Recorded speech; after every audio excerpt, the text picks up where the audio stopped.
August the 28th, the opulent Stoic, the founder of the universe, who assigned to us the laws of life, provided that we should live well, but not in luxury. Everything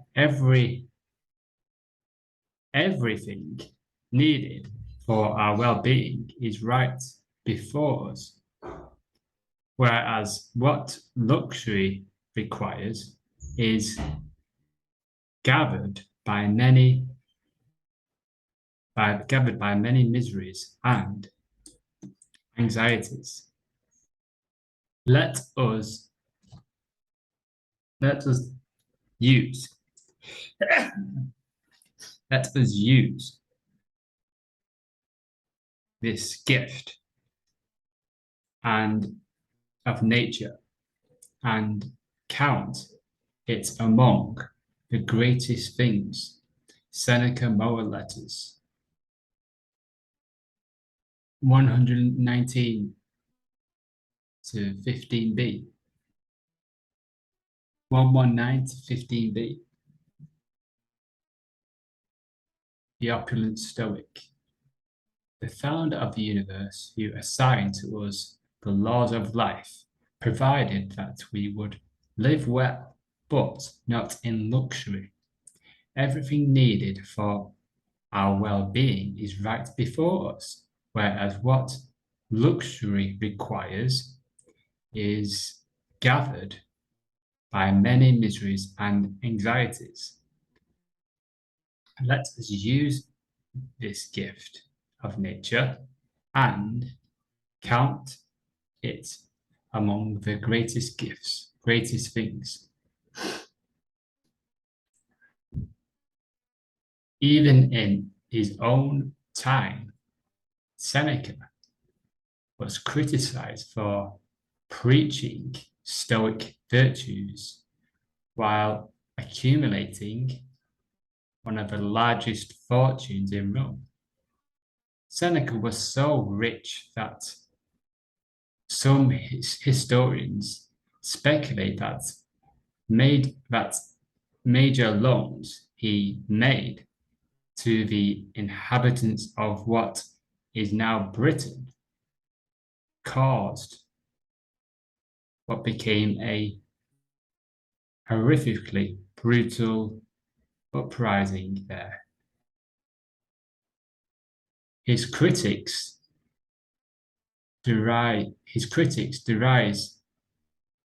nickname for him was the opulent Stoic. Seneca's response to this criticism is pretty simple. He might have wealth, but he didn't need it. He wasn't dependent on it or addicted to it, nor, despite his large bank account, was he considered to be anything close to Rome's most lavish spenders and pleasure hunters. Whether his rationalization was true or not, or whether he was a tad hypocritical, his is a decent prescription for navigating today's materialistic and wealth-driven society. This is the pragmatic instead of the materialistic, moralistic approach to wealth. We can still live well without becoming slaves to luxury. And we don't need to make decisions that force us to continue to work and work and work and drift fervent from study and contemplation in order to get more money to pay for the things we don't need. There is no rule that says financial success must mean that you live beyond your means. Remember, humans can be happy with very little. The opulent Stoic. Let's take the story of Seneca loaning Britain fortunes and then being criticized for it, as it seemed to have caused an uprising.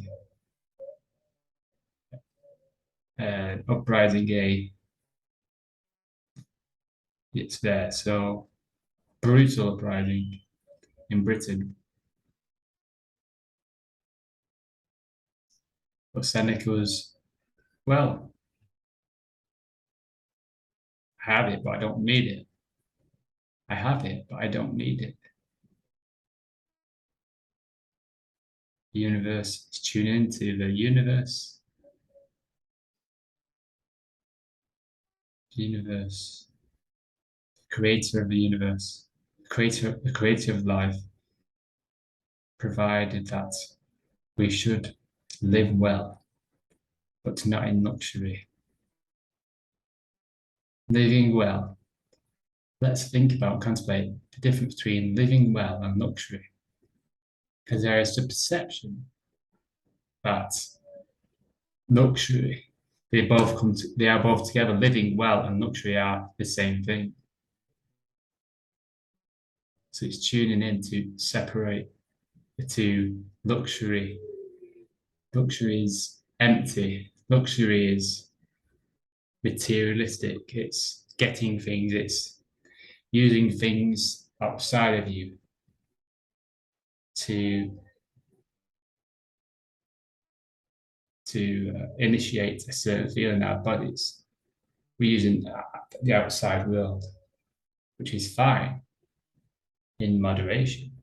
And we know it's luxury. We're not living, but we're not living with that because we are drifting further away from just living well, just understanding that the creator of this world, we are in these bodies, we don't own anything. We are pure soul, we are pure spirit. We have been mentalized to believe in today's society that happiness is out there in things, in fortune, to drive us.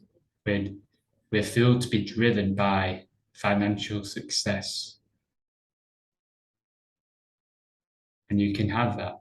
You can have a financial success, but don't be driven by it. Believing that once I'm financially successful, then I can buy lots of things. Can you see that circle? How society is driving us to financial success so we spend more money on things, how it's just a loop of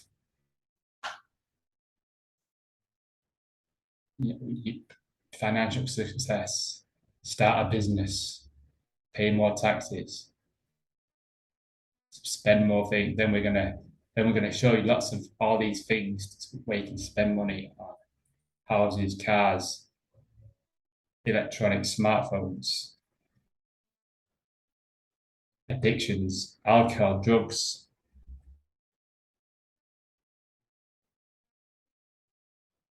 There's nothing good or bad about these things. But can you see the narrative, how how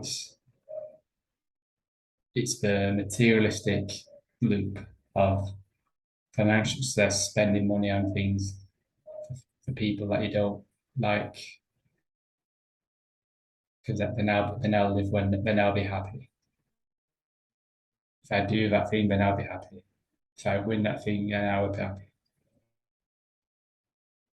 If further and further away from the truth that just living well, it's right in front of you.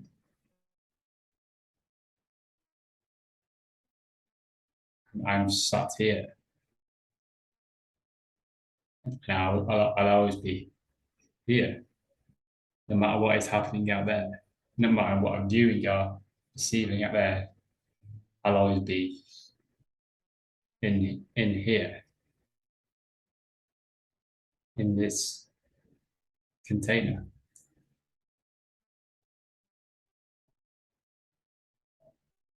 And then maybe I won't be in this container. We'll be seeing, we'll have different experiences. But it's it's emotional drives that these things, the emotional drives, the sensations that clever people have sort of created chemically. Silicon Valley, they know what drive people know what drives our emotions, drives us to make certain choices. Social media, YouTube is full of it. People design advertising, marketing campaigns to with a true knowledge of what serotonin and dopamine, how to drive, how to make us click and fool us. And the news, you know, they understand. You don't think they don't know what words to use to drive our responses, hypnotize, to hypnotize us, then delude us into doing something that we don't really want to do. But it's the program. They just switch it. It turns on a switch, a trigger. But the opulent Stoic is, I'm okay. Don't need it. We have everything what I need. It's right here. It's the truth.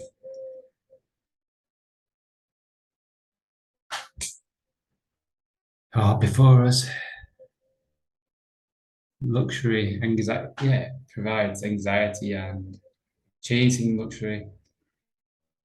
Think of all the anxiety and despair it can cause. Believing that you need those things to feel good.